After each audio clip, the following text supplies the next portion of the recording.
और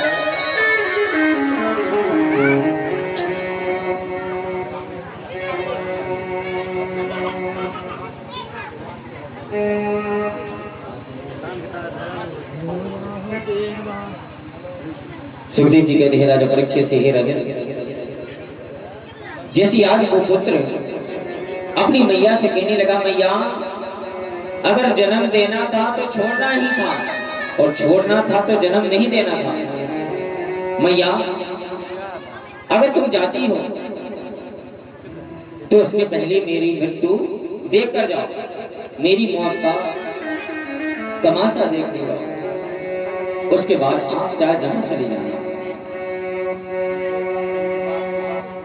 उस तारा की आंख में आंसू आने लगे, जैसे उनकी आंख में आंसू आने लगे, आज वो ब्राह्मण पूछने लगा, तारा तुम्हारी आंख में आंसू, कारण क्या है, बताइए क्या दिक्कत है। तारा कहने लगी, हे ब्राह्मण देवता, जिसको मैंने 9 महीने पेट में पाला और पाल पोस कर इतना बड़ा किया, उसको छोड़ने में बड़ा दुख लग रहा है। इसलिए ब्राह्मण देवता, जो भी कीमत हमारे बालक की देनी हो वो दीजिए, लेकिन हमारे बालक को खरीद लीजिए। ब्राह्मण पूछने लगा कि तारा तुम्हारे ब्राह्मण की कीमत क्या है, बताइए क्या कीमत रहेगी। उस ब्राह्मण ने जब इतना कहा तो उस तारा ने कहा, कुछ नहीं, 100 सोने की मुद्राएं चाहिए। कितनी हो गई हैं? 50 वाले 9 वाले कितनी हो गई? तुम्हारा तो ठीक है, को 700 के, को 600 के, को 500 के। 500 तारा की और 100 रोहित की, 600 स्वर्ण मुद्रिकाएं उनके पास में पहुंची। वो तारा जाकर अपने पति के स्वामी के चरणों में डाल दी। स्वामी से कहने लगी, हे स्वामी, हमारे और हमारे बच्चे की 600 स्वर्ण मुद्रिकाएं आपके चरणों में डाल दी। 4 दिन के बाद सूर्य उदय होने वाला है, आखिरी तारीख भी आने वाली है।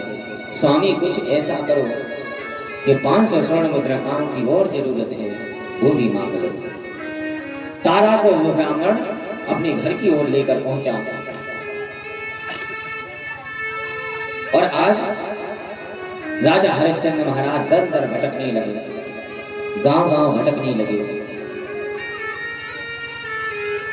जब जाकर काशी की मरघट में पहुंचे और चिल्लाने लगे कि क्यों, कोई हमको खरीदने वाला है कि नहीं है। जब वहां से भूत प्रीत 2 चंडाल पहुंचे,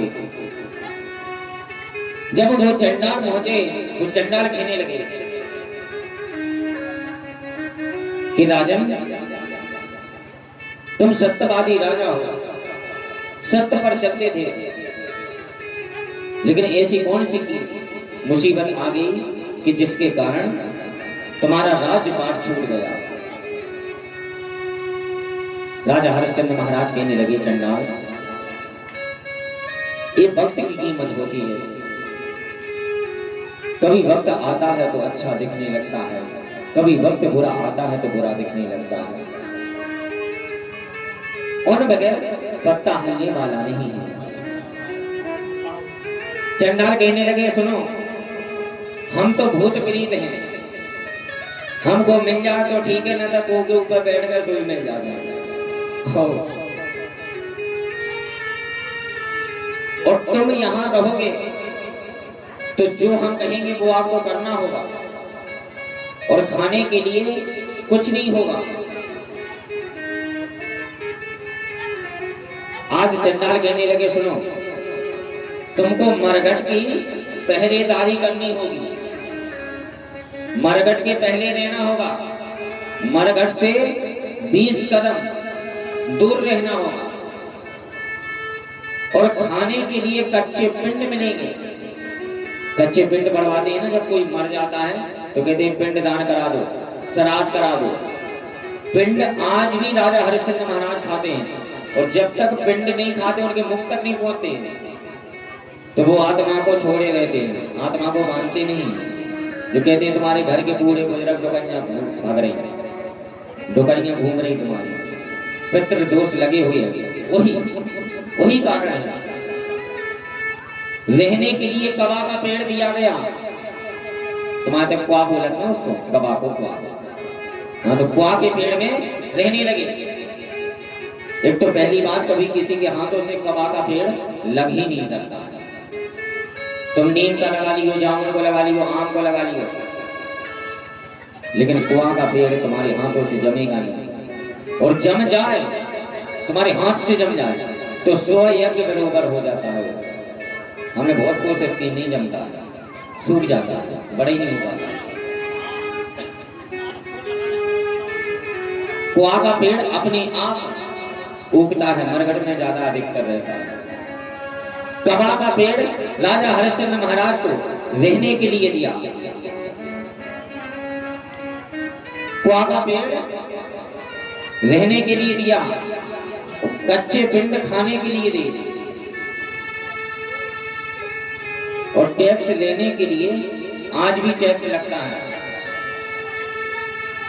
जब कोई व्यक्ति मर जाता है तो मरघट के जाने के पहले सिक्का को फेंका जाता है, या फेंका जाता है, या पत्थर के नीचे चपाया जाता है, या गड्ढा खोद के गापा जाता है। अलग अलग नियम है, लेकिन होता सब जगह है।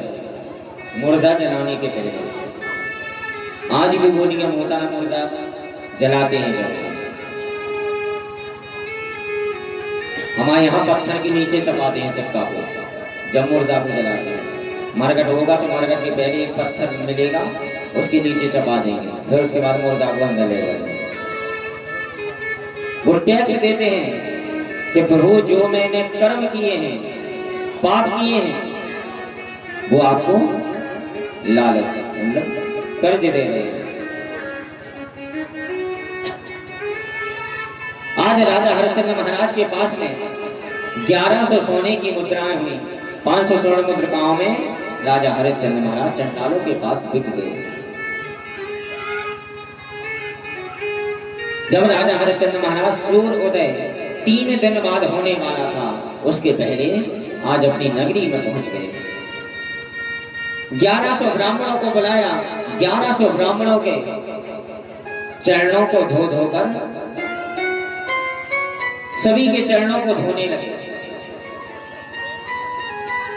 1100 ब्राह्मणों के चरणों को धोया, सभी को पेट भर के भोजन कराया, तिलक सम्मान किया, और 1100 ब्राह्मणों से माफी क्षमा मांगने लगे।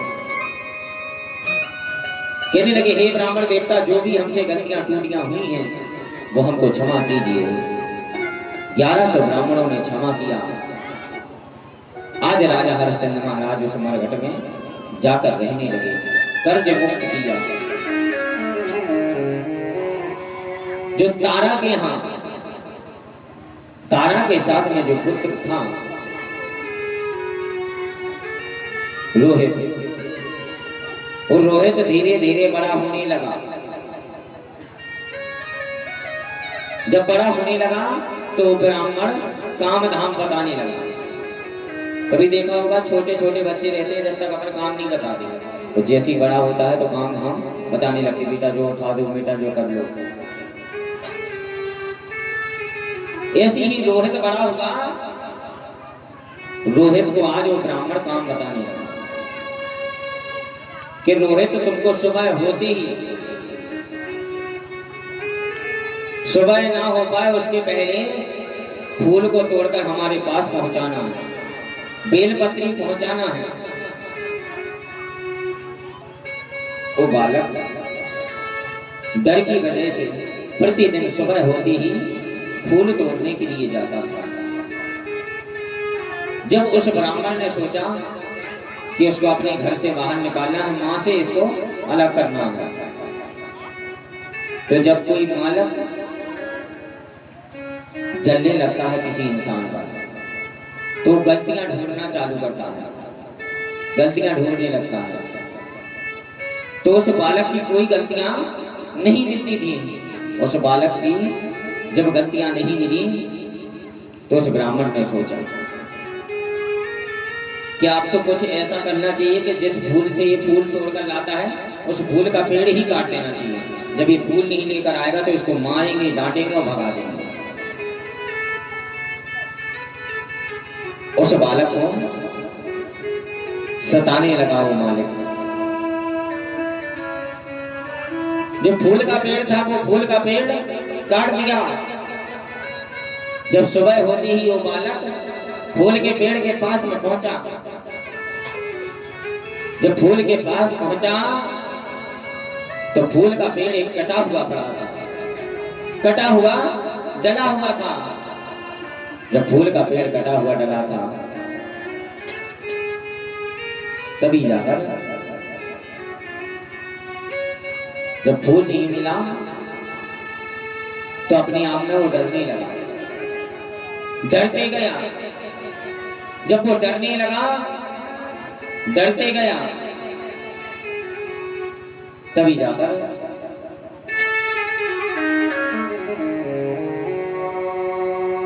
उस चट्टान पर जाने लगा। वैसे ही हवा में चलने लगी, आकाशवाणी होने